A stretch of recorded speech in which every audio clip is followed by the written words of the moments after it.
Ok, buenas tardes a todos.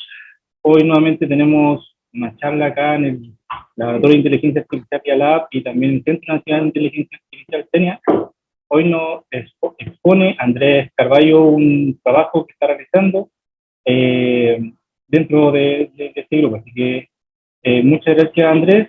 Y el máximo de la presentación son 45 minutos para después dar una pequeña ronda de charlas, o sea, perdón, de dudas y consultas que puedan surgir. ¿Ok? Bien, Okay. puedes comenzar. Muchas gracias. Ya. Buenas tardes. En esta ocasión les voy a presentar un trabajo que corresponde al último capítulo de mi tesis de doctorado, que se llama Visualizing Attentions to Improve Explainability, un estudio de usuario en un sistema de medicina basado en evidencia. Vamos a enviarlo al Journal de Intelligent Systems with Applications, un special issue. Y dentro de este trabajo estamos yo, quien le habla, Andrés Carballo, Iván Donoso, Denis Parra, mi profesor guía, Gabriel Rada de la Fundación Epistemónico y el ex alumno de magíster de Denis, Hernán Valdivieso. Bueno, como introducción, ha habido un gran desarrollo en los modelos de lenguaje, principalmente aquellos basados en atención, en mecanismos de atención, ya sea utilizando arquitecturas de Transformer o de VLSTM en el caso de Elmo, y han tenido buenos resultados en tareas como Name Entity Recognition, Natural Language Understanding, Text Humanization o Question Answering, pero nos surge la duda si es que estos outputs de atención aprendidos por el modelo sirven en definitiva para generar explicaciones para los usuarios, para que puedan entender las predicciones de estos modelos.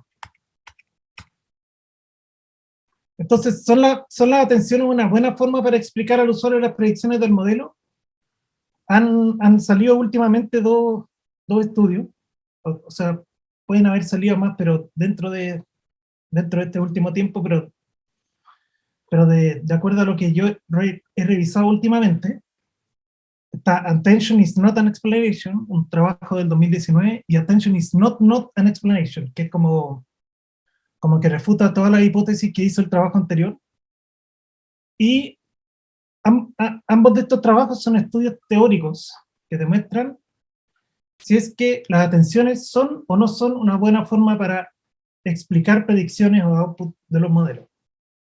Ellos hacen experimentos en diversas tareas como de NLP, como Question Answering o Natural Language Inference, pero lo que hacen es hacer un diseño experimental y ven si que existe correlación entre las atenciones o el output de atenciones de los modelos y los scores de importancia de los features. Además de otros experimentos, pero dentro de todo, lo que les falta a estos estudios es hacer una evaluación con usuarios de estas explicaciones. No miden si que en verdad las explicaciones mejoran el performance de los usuarios para realizar ciertas tareas, si es que las atenciones les hacen sentido, y si es que el hecho de recibir estas explicaciones reducen la carga cognitiva en tareas específicas del procesamiento del lenguaje.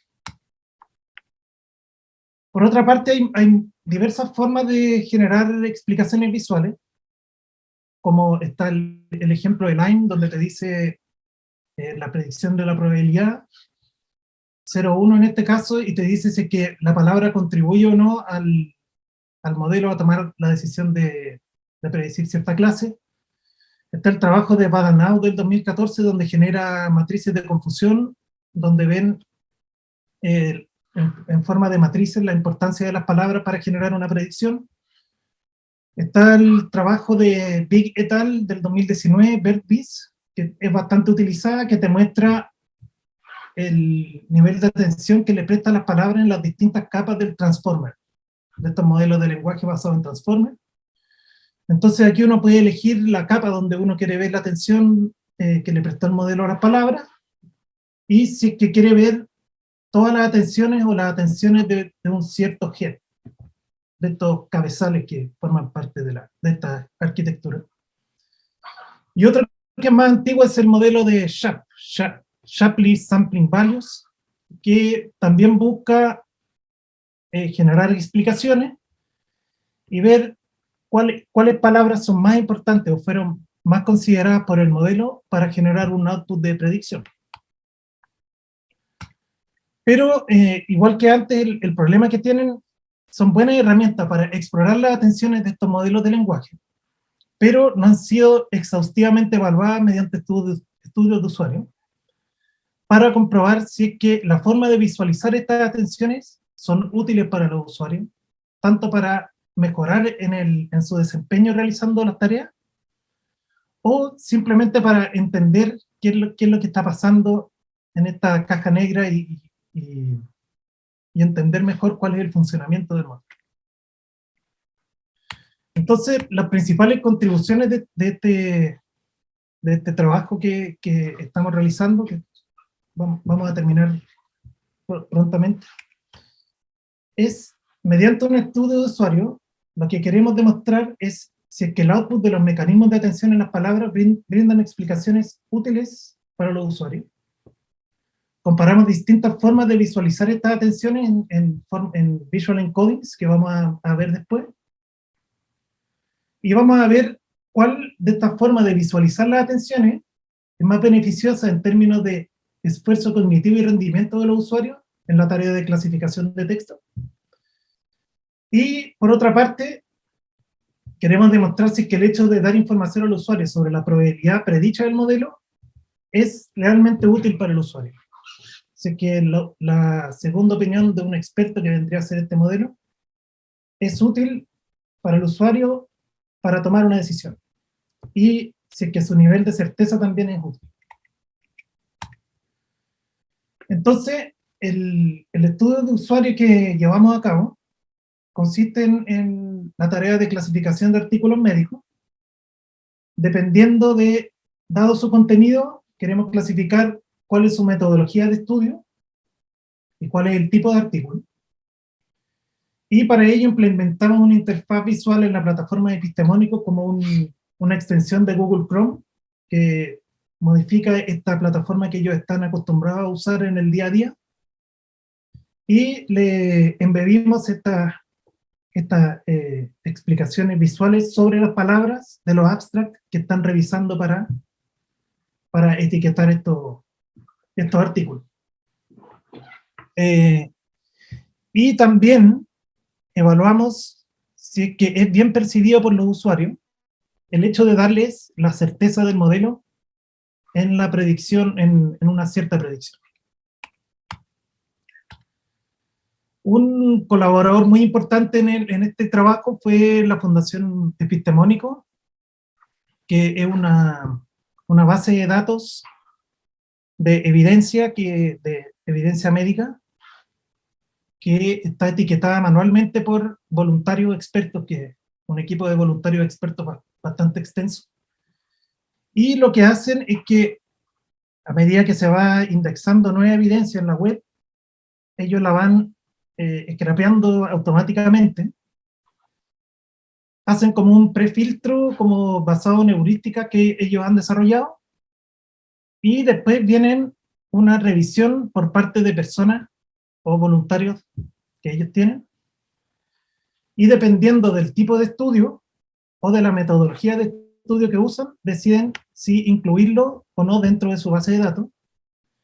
Y también han entrenado, porque dado que llevan mucho tiempo, han entrenado modelos de Machine Learning para automatizar esta tarea, que es muy extensa en términos de trabajo humano. Entonces, ¿qué es lo que nosotros hicimos? Fue entrenar un modelo con esta arquitectura que recibe los tokens, las palabras del abstract y del título de estos documentos. Los tokeniza con el tokenizer especial de XLNet, genera los embeddings, luego de pasar por este encoder. Nos quedamos con el embedding CLS, y este CLS pasa por una fully connected y predice una de estas 5 clases, que pueden ser Systematic Review o Broad Synthesis, que de manera general los Systematic Reviews y Broad Synthesis son resúmenes de varios estudios primarios, estudios clínicos. Y esta es la evidencia más importante para ello, porque en el fondo engloba todos los trabajos, todos los estudios que se han hecho respecto de algún tema. Luego están los Primary RCT, que son estudios randomizados, que consisten en una metodología donde tienen un grupo de control y un grupo al que no le aplican tratamiento y un grupo al que le aplican tratamiento. Entonces después comparan cuál es la reacción de ambos grupos y así sacan conclusiones de este trabajo. Los otros son los estudios no randomizados, que son simplemente estudios de caso. Y la otra clase, el otro tipo de artículos son los excluidos, que pueden ser excluidos por varias razones, por ejemplo, que puede ser un trabajo muy relevante, pero que fue hecho en animales, entonces ellos no lo consideran dentro de su base de datos porque lo que buscan es buscar evidencia que sirva para seres humanos. Y nosotros escogemos el modelo XLNet por sobre otros modelos como BioBERT o muchos otros que son basados en Transformer y que tienen buen rendimiento, porque tenemos otra publicación que está under review en el Journal de Expert Systems with Applications, donde obtuvimos que el modelo XLNet es superior a otros con los que nosotros lo comparamos, para esta tarea en específico. Entonces, ¿en qué consiste esta interfaz explicada? Como les decía, hicimos una extensión de Google Chrome sobre la interfaz de epistemónico, que es la interfaz que los colaboradores de ellos están acostumbrados a utilizar en su día a día. Y le incorporamos, por una parte, la probabilidad predicha por el modelo XLNet para este artículo en particular, o el artículo que están revisando, un tutorial de uso, de cómo funciona esto para que estén como más guiados para que entiendan mejor cuáles son las modificaciones que estamos haciendo sobre su interfaz. Aquí en C está el abstract del artículo, donde nosotros marcamos dependiendo de un encoding visual que vamos a ver después, cuáles palabras son las que el XLNet le dio más atención comparado con otras. Luego aquí en D tienen la posibilidad de escoger la etiqueta para este artículo. En E tiene que decir cuán útil o cuán poco útil fueron las atenciones y la probabilidad predicha por el modelo para tomar una decisión que después nos sirve como para sacar conclusiones de si es que las visualizaciones o las probabilidades del modelo sirven. Y en la parte F le mostramos en qué parte del estudio van. O sea, en qué documento van dentro de los que tienen que revisar dentro del estudio. Y comparamos 4 encodings visuales. Uno, un grupo de control, que en el fondo sería la interfaz que ellos están acostumbrados a usar en su día a día, donde tienen el texto plano sin ninguna atención. Tenemos el background color saturation, donde le damos colores más oscuros a las palabras, dependiendo de la cantidad de atención que el modelo le dio a la palabra. El word luminance, que le quitamos luminosidad a la palabra misma, dependiendo de la cantidad de atención o le damos más luminosidad. Y lo otro es el bar length, donde cada palabra tiene atrás una barra. Si la barra es más larga, el modelo le presta más atención por sobre otro. Entonces el diseño experimental es el siguiente. Tenemos 5 usuarios, donde cada uno revisó 200 artículos, o sea, totalizamos un total de 1000 artículos revisados.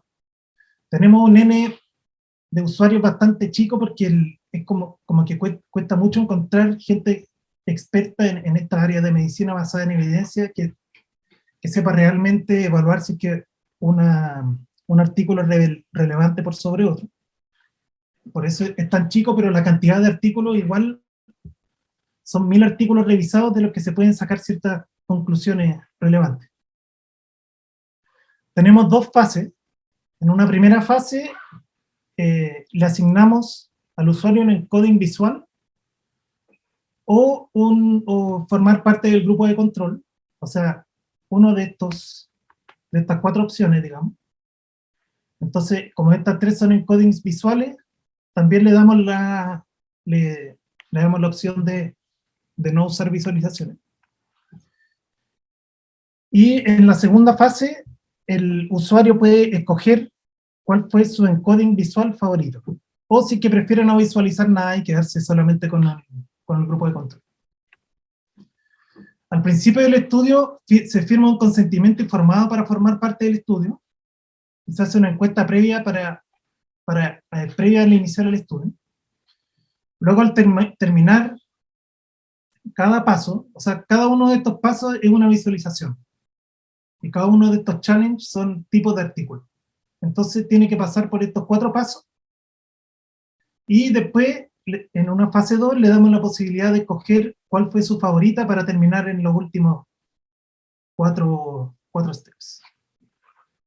Y al terminar cada una de estas, le hacemos una encuesta de NASA TLX, donde buscamos medir cuál es la carga cognitiva de utilizar esta visualización en 5 dimensiones para ver cuál visual encoding le requiere menos esfuerzo al usuario en realizar la tarea de clasificación en 5 dimensiones que vamos a ver después. Y después, al terminar el estudio, hacemos una encuesta final sobre el estudio en general. ¿Qué le pareció? ¿Cuán intuitivo fue? Si es que se perdió en alguna parte mientras realizó el estudio, etc. Entonces, las variables a evaluar de este trabajo son, por una parte, si fueron útiles las explicaciones visuales y cuál fue la más útil. Después, si es que fue útil la información de la probabilidad predicha por el modelo para tomar una decisión, o sea, el nivel de certeza del modelo, cuán seguro estaba el modelo en generar una cierta predicción. ¿Cuál fue su visual encoding preferido, o si prefieren no usar ninguna visualización? Después, el hecho si es que recibir explicaciones de las atenciones reduce la carga cognitiva del usuario. Y también medimos el tiempo. Vimos cuánto tiempo le tomaba al usuario tomar una decisión en la tarea de clasificación para los distintos encodings visuales. Entonces, para medir la carga cognitiva, como les decía anteriormente, la medimos en 6 dimensiones. La carga mental, física, temporal, el rendimiento, el esfuerzo y la frustración. Y al finalizar cada uno de estos steps, le preguntamos estas 5 preguntas, que tiene que evaluar en un rango de 0 a 100, de 0 a 100.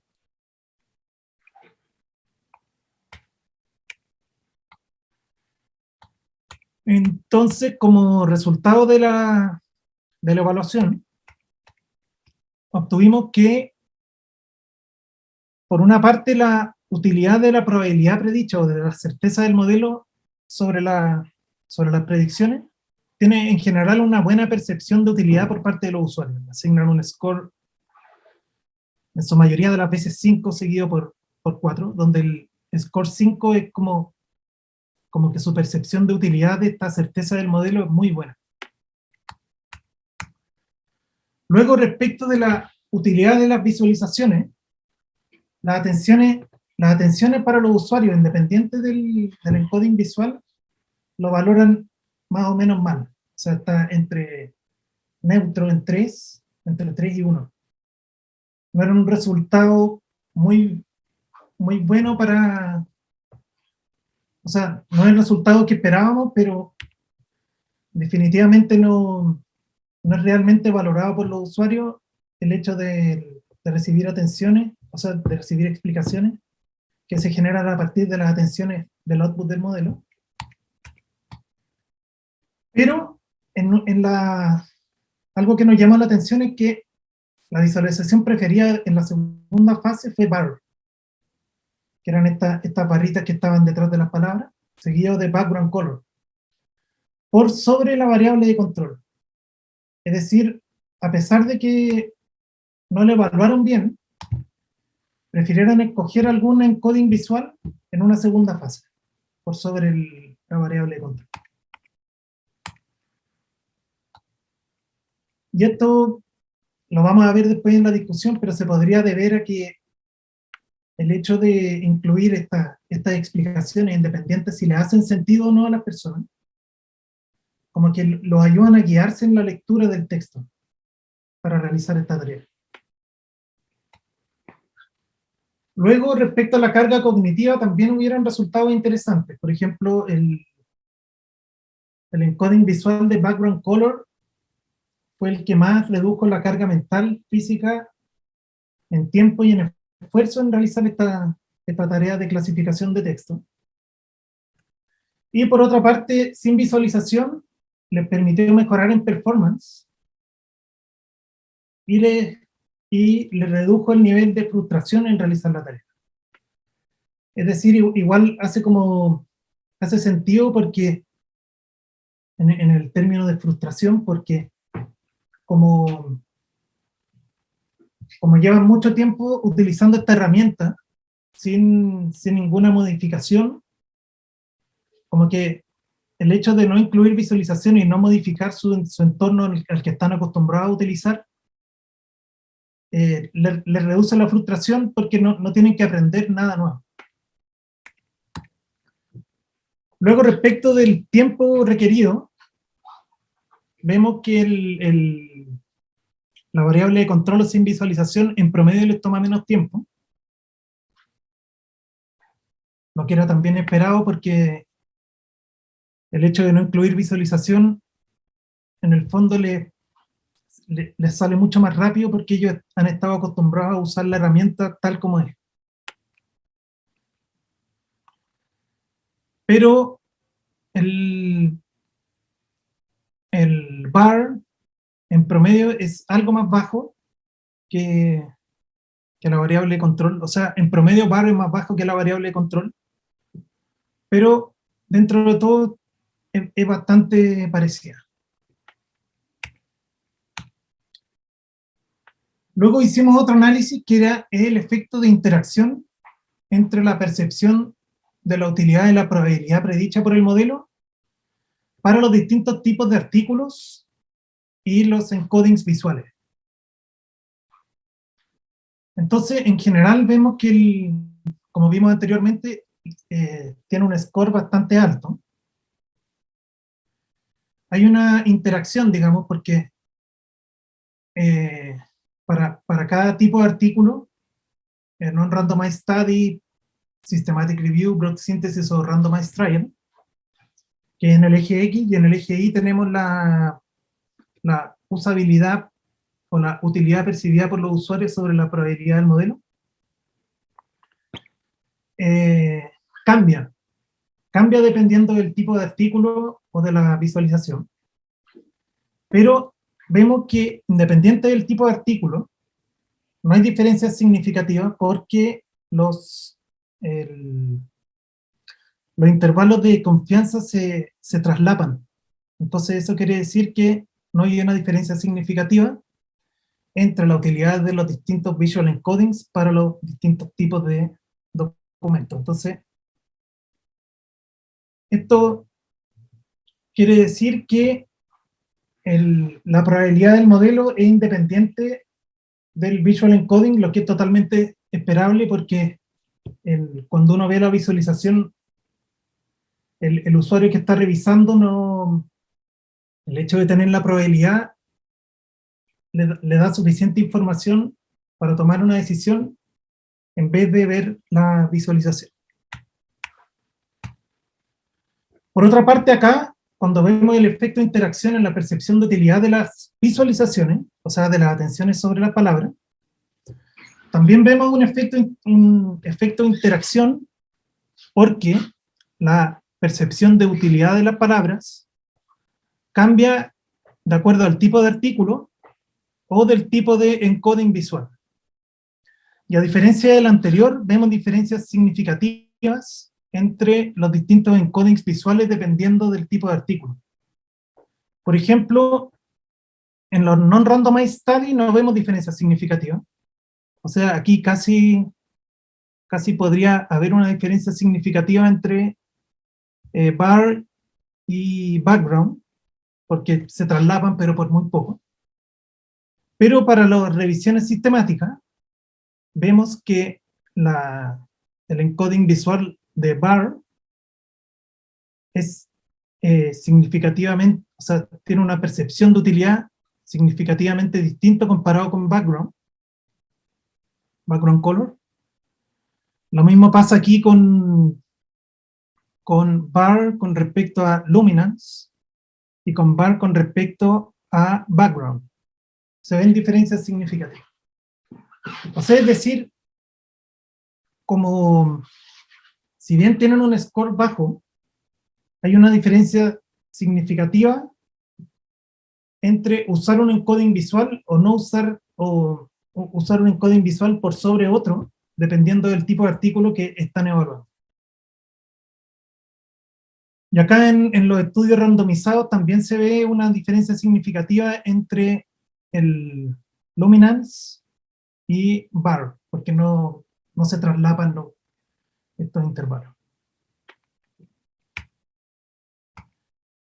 Entonces, como discusión y conclusiones de este estudio, es que, al igual como estudios anteriores que no usaron estudios de usuario, pero usaron un framework experimental, el uso de estas visualizaciones, que son los outputs de las atenciones del XLNet o de los modelos de Transformer, no tienen una buena evaluación en general sobre la utilidad para tomar una decisión.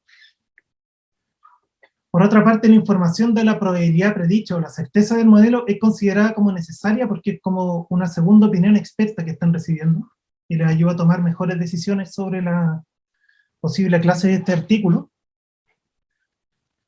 Por otra parte, cuando tuvieron la posibilidad de elegir un visual encoding por sobre otro, prefieren esta barra, horizontal bar length, donde la barra es más larga a medida que el modelo le prestó más atención. Y se podría inducir que porque el hecho de incluir esta visualización, a pesar de que no le haga sentido a la persona para tomar una decisión, le facilita la lectura y le facilita la ubicación de las palabras en el artículo. Por otra parte, cuando vimos el NASA TLX, el background es el encoding visual que reduce más el esfuerzo del usuario en la revisión, en 4 de 6 dimensiones. Y cuando vimos este efecto de interacción, vimos que un tipo de visualización se percibe menos mala, porque si bien recibieron scores bajos, se percibe menos mala que otros, dependiendo del tipo de artículo que se está evaluando y del tipo de encoding visual que se está utilizando para enmarcar estas palabras. Entonces hay un efecto de interacción. Y eso sería todo.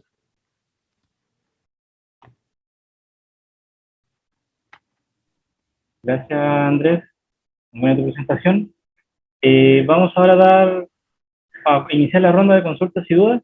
Así que, como para ser ordenado tanto online como presencial, quien quiera hacer una duda o consulta puede levantar la mano. Claro. Y Paca, o Francisca primero, después Álvaro y después Denis. Ya, voy a acercar. ¿Me escuchas bien, Andrés? Sí. Ya. Para variar, tengo 4 preguntas. Es que Sí. Primero que la hipótesis era si es que los mecanismos de atención finalmente ayudaban o no. Eso era como lo que querían probar, ¿o no? Como si los mecanismos de atención eran útiles para realizar explicaciones en las recomendaciones. Entonces, al final, como que más esta como última conclusión tiene que ver sobre cómo tú usas el mecanismo de atención en una visualización, más si es que en efecto el mecanismo de atención es útil en sí para poder generar estas visualizaciones.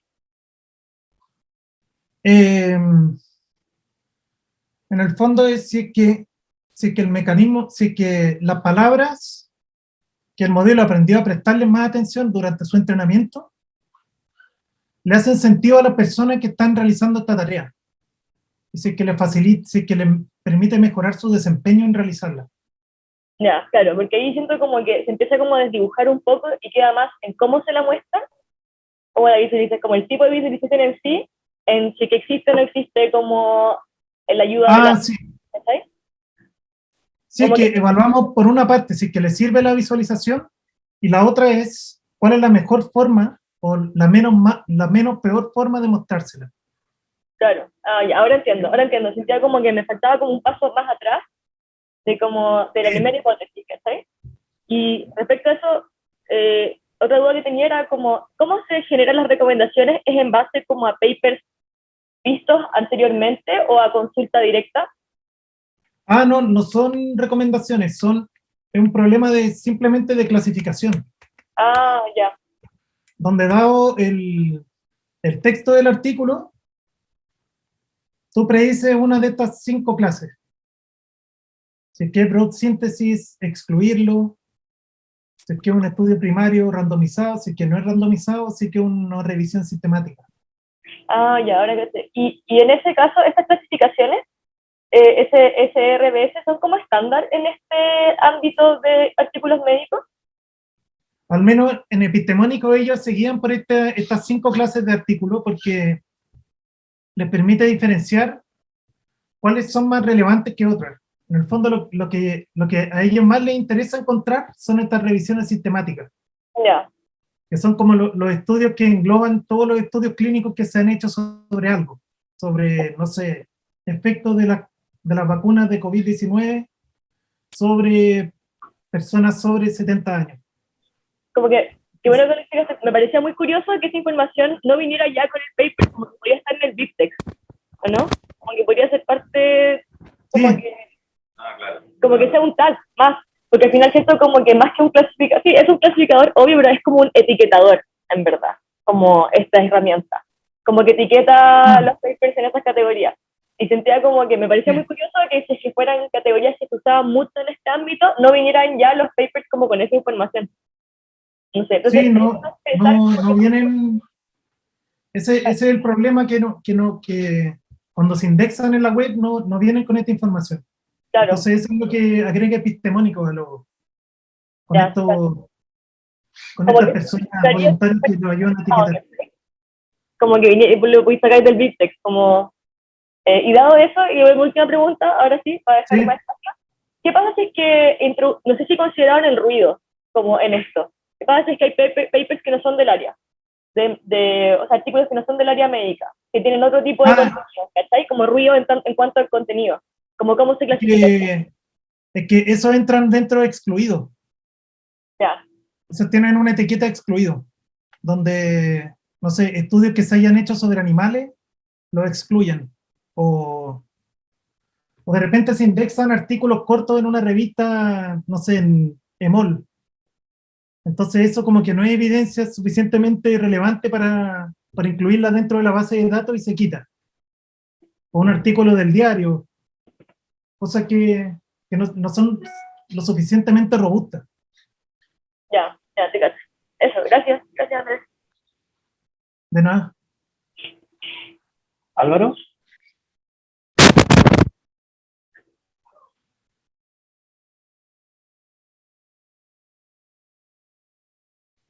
Hola Álvaro.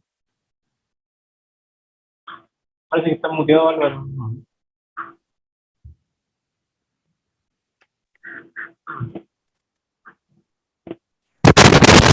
Hola, ¿y se escucha ahí? Ahí Sí, sí. Ok. Hola, Andrés. La pregunta que tenía era relacionada con respecto a el hecho de que en este caso tú partes con unos modelos de lenguaje y haces un fine-tuning a a tareas particulares del ámbito en el que probaste esto, ¿cierto? sí, En el fondo tú no entrenas ese modelo de Scratch. No, no. Hice un fine tuning del modelo para esta tarea en específico. Claro. Sí, mi pregunta va por ahí porque de alguna manera las atenciones de ese modelo están fuertemente, probablemente, sesgadas especificadas por el entrenamiento que se hace con la autosupervisión, ¿no? Porque ahí está la parte más gruesa del entrenamiento del modelo. Y ahí, por ejemplo, hay dos formas de que ese modelo haya venido entrenado, ¿no? Una más del tipo masking, como BERT, o quizás alguna más generativa, como los modelos GPT. Entonces mi pregunta es si tú probaste con ambos tipos de preentrenamiento o te centraste en uno en particular. Probé con el XLNet y con el BioBERT, que es uno que viene preentrenado con artículos de PubMed y que entreno utilizando este masking. ¿Son ambos masking? No, XLNet es autorregresivo. Ya, es más generativo. Ya, pero en el fondo, el punto que quiero hacer énfasis, porque de alguna manera tú dices, pareciera ser que estas atenciones no son tan significativas. Pero en el fondo el punto es de que estas atenciones son un rango bastante específico del tipo de atención que puede aprender un modelo preentrenado con este tipo de tareas, ¿no?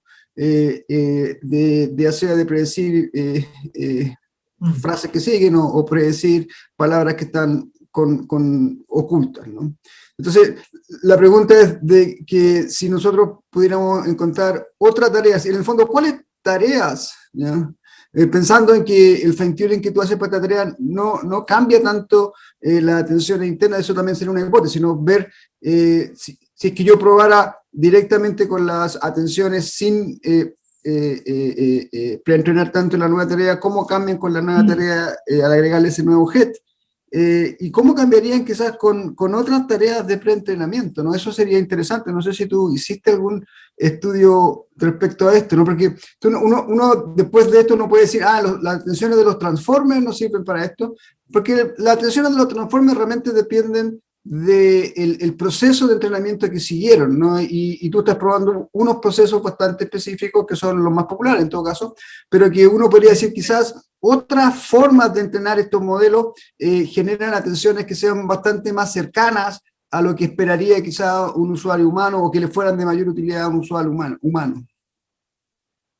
Sí, eso nos faltó incorporarlo en el estudio porque teníamos un número acotado de usuarios y no sé, probar 10 alternativas de modelos, porque aquí tendríamos que probar el XLNet sin fine-tuning, con fine-tuning.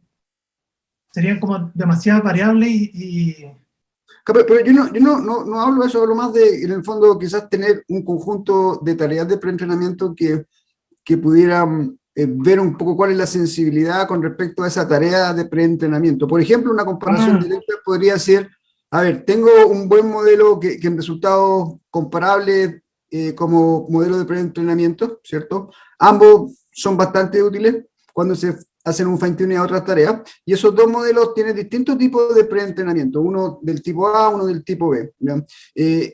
Al usarlo ahora en esta otra tarea de atención, ¿da lo mismo o realmente hay algún tipo de preentrenamiento que genera atenciones que están más cercanas o son más útiles después para los usuarios? Sí, eso no...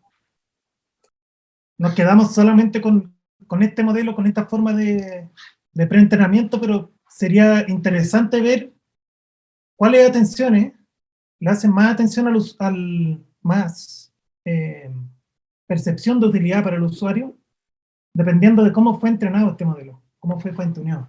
Claro, ese era mi punto. Sería muy interesante verlo, ¿no? Sería interesante ver... Mi impresión de que deberían haber cambios sustanciales dependiendo de ese preentrenamiento. Sí. Y tal vez evaluarlo en un dominio general. Porque a veces estas atenciones pueden hacer sentido para dominios, no sé, como clasificación de noticias o sentimientos, donde uno puede encontrar un pool de usuarios más grande para hacer la evaluación. Sí, también es una idea. La hipótesis que quieres comparar pueda ser más abordable en términos logísticos de encontrar cantidad de usuarios, cantidad de artículos donde tú quieres hacer la clasificación o hacerlo para distintas tareas de procesamiento de lenguaje, como text summarization, tal vez probarlo en eso. Pero creo que eso es algo que nos faltó comparar en este trabajo. No, nos quedamos solamente con el XLNet, que aprendió estas atenciones utilizando este modelo autoregresivo y no masking como fue BERT. BioBERT. Gracias. Gracias, Álvaro. Denis. Sí, hola, ¿me escuchan? Sí. Sí, oye, gracias bueno, Andrés por la presentación, Fran, Paca, perdón, y Álvaro por los comentarios. La verdad que, a ver, respecto al comentario de Álvaro, quería puntualizar que es una súper buena idea, pero que no era el objetivo de este estudio, porque en este estudio lo que queríamos era simplemente ver, en un paper anterior probamos distintos modelos, probamos BERT, después BERT fine-tuneado, XLNet fine-tuneado y otros modelos, y vimos que el que nos funcionaba mejor para la tarea de clasificar era XLNet. Entonces, tomando ese modelo, que es transformer-based y que tiene atenciones, queríamos ver, bueno, ¿estas atenciones sirven o no para explicar? Ahora que sabemos que no sirven, o que la mayoría de la gente no las encuentra útiles, el siguiente paso sería cómo podemos hacer que estas atenciones además sean más explicables, y una forma es supervisándola o estudiando la forma en que el preentrenamiento puede ayudar a que esas atenciones, por un lado, sean útiles para el modelo, para la tarea que la estoy fine-tuneando, y también para explicar. Pero eso no era parte de este estudio, entonces, pero es súper buena idea. Ahora, me llama la atención, sí, que hay una tabla que tenemos y que hizo Andrés del análisis y que no está en esta presentación y que ayudaba mucho a responder la pregunta de Paca, ¿ya? Entonces, Andrés, mira, ándate a tu última slide,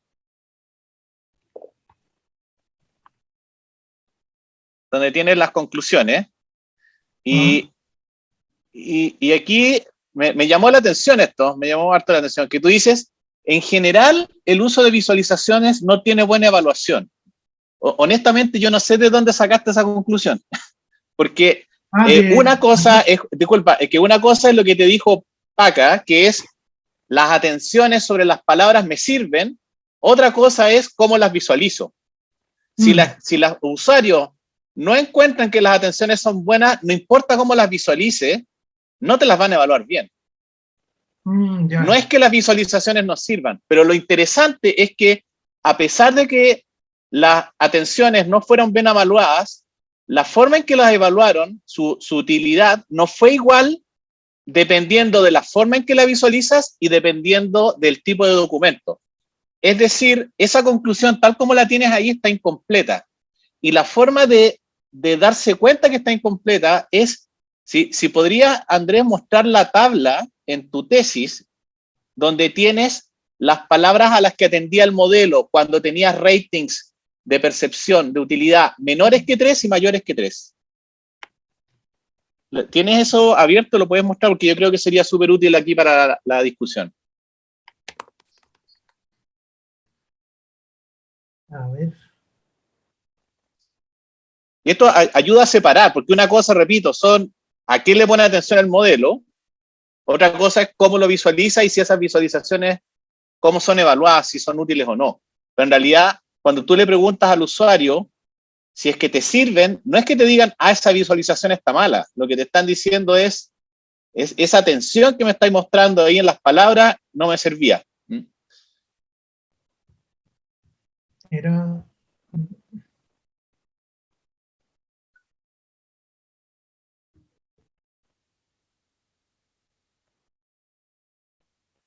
Acá. Claro, mira, si puedes maximizar ahí la pantalla para mostrar eso nomás. Puedes achicar el texto, aprieta ahí donde dice review arriba, y ahí agrándalo un poquito. Ya, bueno, Este análisis lo hizo Andrés, me lo mostró hace algunos días. Disculpa, Andrés, ¿puedes agrandar un poquito más eso? Dale, súper. Claro, y aquí se ve que cuando los usuarios juzgaron que las atenciones eran útiles, o sea, que les servían las palabras para entender por qué el modelo predijo Systematic Review o Broad Synthesis o Primary Study, se notan ahí que las palabras son meta-analysis, literature, systematic, PubMed, vocal, entonces son palabras realmente como del área médica o del área de revisiones sistemáticas. En cambio, cuando las personas indicaban que la utilidad era baja, las palabras a las que le estaba poniendo más atención el modelo eran las que ven ahí, que son como stop words. Son all, the, of, a, de, and, etc. Aparece solamente COVID ahí, que es una palabra, pero que probablemente no era muy buena ahí para decidir el tipo de documento. ¿Bien? Entonces, acá, y esta es una pregunta un poco para Álvaro y también para los que están trabajando acá en modelos de lenguaje, es que, por un lado, el modelo, poniéndole principalmente atención a esas palabras, logra una clasificación bastante buena, porque cuando evaluamos el clasificador solamente, anda de arriba de un 90% de capacidad de accuracy, F1, etcétera, anda súper bien. Pero a pesar de eso, las palabras a las que está mirando son las que se ven acá. Esto puede ser simplemente porque el modelo encuentra que esas son las palabras más importantes, pero también porque quizás la forma en que las está codificando las palabras tiene información del contexto por el masking, pero que uno no lo puede mostrar ahí en el vector, uno simplemente le pone color ahí, a eso. No sé si esa como conclusión les hace sentido, por ejemplo, a los que están acá trabajando en modelos del lenguaje. Quería aprovechar de preguntarles a los que están acá, no sé, Carlos o Vladimir, si es que está por ahí. Carlos quiere dar una... Yo puedo aportar algo con mi visión un poco y después voy a aprovechar de hacer una pregunta, pero respondiendo un poco a lo que pregunta Denis, todavía hay una pregunta abierta de cómo hace la pega el Transformer. Eso yo creo que si estuviera resuelto no saldrían la cantidad de papers que salen en todas las conferencias diciendo, oye, descubrimos tal cosa. Pero yo me he dado cuenta que el Transformer y estos modelos de lenguaje aplicados a texto, como que hacen una pega que no es tan fácil de interpretar. Y en particular me he dado cuenta que mucha gente ha recalcado de que hay mucha atención a algunos tokens como stopwords que decís tú. Y yo tengo la teoría, y esto es teoría mía, de que el Transformer usa algunos tokens en particular para traspasar información de un lugar a otro.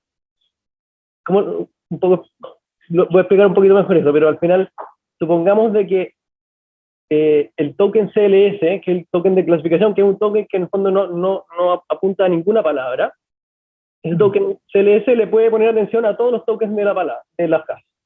Entonces, ese token CLS puede incluir información de todas las frases. Y después, como yo tengo varias capas, la siguiente capa puede ser que le ponga atención al CLS, y ese CLS viene contaminado o viene alimentado de información de todos lados. Entonces, el hecho de que le ponga atención a un token no necesariamente te dice 100% de que la información finalmente viene de ahí, sino que aguas arriba en la arquitectura del transporte de que venga mezclado con otras cosas. Entonces, si es que tú ves ahí, oye, le está poniendo mucha atención a una palabra que yo nunca me hubiera esperado que le pusiera atención, puede ser de que ese token venga alimentado aguas arriba con cosas de otros lados. Entonces yo diría que la interpretabilidad de la atención es un tema súper complicado. No sé si eso un poco te ilumina. Sí, o sea, eso es lo mismo que yo pienso, pero por el hecho también de que hay varios cabezales y que de aquí tienes como un vector asociado a una palabra, puede que de repente, porque a pesar de todo eso y de que aquí parecen como stop words que está usando el Transformer, el ExcelNet para clasificar, igual me llamó la atención de que, por ejemplo, en Primary Study, las principales palabras son may, was, que no son las principales palabras a las que se les pone atención en los Systematic Review Growth Synthesis, que son papers como de resumen. En cambio, el Primary Study RCT y el Primary Study Non-RCT son estudios de usuarios. Hay personas, hay resultados, por ejemplo, de probar una vacuna contra un grupo que no se probó la vacuna o que sirvió de grupo de control, y ahí aparecen las palabras, por ejemplo, may, was y were, que no aparecen en las otras. Entonces, quizás ahí efectivamente encontró un shortcut. El Excel Nate dijo, oye, pillo esta palabra y la verdad que clasifico súper rápido. O quizás está también pasando lo que tú dices, que en realidad cuando yo digo, es que le está poniendo atención acá, pero en realidad con las capas anteriores o aguas arriba, se está traspasando información que a vistas de una atención no tiene sentido, pero para el modelo en realidad sí, porque él está usando mucha más información para tomar la decisión finalmente. Claro. Sí, y lo otro que puede ser importante es el contexto donde está la palabra. Porque tal vez si es que el on está ubicado en cierto contexto, rodeado de palabras que hacen al modelo definir si es que es un systematic review o no, puede marcar cierta diferencia. Tal vez se repite ese patrón en cómo están escritos los artículos también. Y ahora, ¿cuál era tu pregunta, Carlos? Sí, mi pregunta, de hecho, yo creo que puede conectar también con la discusión que estamos teniendo ahora. Al final creo que es súper delicado decidir de dónde sacamos esa atención. Tengo dos evidencias de por qué es delicado de dónde sacamos esa atención. Primero, alguna vez Álvaro me comentó de un paper que en el fondo veían de que la atención, o sea, la matriz de atención que uno toma, que es el query por el key, no explica toda la atención que se está haciendo, sino que el value también tiene harto que decir. Ahí voy a citar un poco a Álvaro, el ejemplo que me dio cuando me comentó ese paper, que decía que al final el query por el key, que es la matriz de atención, podríamos pensarlo como una linterna que básicamente está diciendo a dónde le pone atención dentro de esta frase. Y el value es qué es lo que yo voy a rescatar de eso, que podría ser, supongamos, yo estoy con una linterna, estoy alumbrando una superficie, pero si esa superficie es opaca, negra, versus si es que es un color fosforescente, el resultado del query por el key, con el softmax, por el value, va a ser tal vez mucho más potente que uno que no es fosforescente. Entonces, no solamente nos importa el query por el key, sino que también tiene harto que decir el value. Esa es la primera razón por la que yo creo que es delicado, y tampoco tengo muy claro cómo es la manera correcta de reflejar esa atención en una visualización. Y la segunda evidencia que tengo es de que yo he visto papers donde analizan distintas cabezas de atención, y hay algunas cabezas de atención en distintas, no sé, en distintas capas o en distintas cabezales dentro de una misma capa, que aportan más a algunas tareas y otras cabezas aportan mucho más a otras tareas. Entonces, ahí viene mi pregunta de dónde están tomando esas atenciones, de alguna cabezal en particular. Sí, lo estamos tomando de la última capa, y es si no me equivoco, el promedio de los cabezales.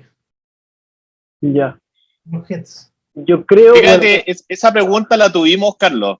De hecho, parte del estudio inicial era testear, porque habíamos visto en algún paper que decía que a veces era la última y a veces era la penúltima capa la que tenía mejores atenciones o más interpretables, entre comillas. Pero como tuvimos pocos usuarios, decidimos finalmente mantener simplemente la última capa y estudiar lo que nos interesaba acá, que era también los diferentes tipos de formas de visualizar y de convertir esa atención también en un encoding visual, en cantidad de color, de luminosidad, por ejemplo, en este caso, o en el largo de las barras. Entonces, la verdad que hay muchas variables. Y la que tú dices es una limitación del paper, que en el fondo usamos una forma de calcular la atención para pasársela al codificador visual. En este caso era cómo lo presentamos, pero en realidad pueden haber habido muchas otras. También había un paper el año pasado en ACL que decía que para mostrar bien la atención tenía que considerar la norma de los vectores y no solamente la atención. También eso lo consideramos y no lo pusimos acá, está como dentro de las limitaciones, que cómo calcular la atención, cómo visualizarla, en qué tipo de tareas, con qué cosas estáis preentrenando.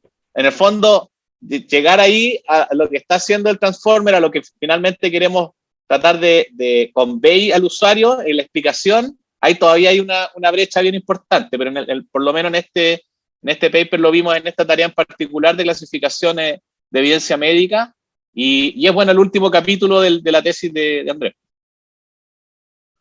Perfecto, gracias. Gracias a ti, Carlos. ¿Más dudas? ¿Consultas? Por acá no hay, no sé si online hay más. Álvaro creo que dejó la mano levantada, así que creo que se le quedó de hambre. Bien, entonces, no habiendo más consultas, dudas, Andrés, te agradecemos mucho, muchas gracias por tu presentación, muy buena, y bueno, te dejamos invitado para una siguiente oportunidad, y dejamos también invitados a todos los presentes para las siguientes semanas que también vienen nuevas charlas. Así que agradecerles a todos, muchas gracias, y nos estamos viendo Gracias. la próxima semana. Gracias, Andrés.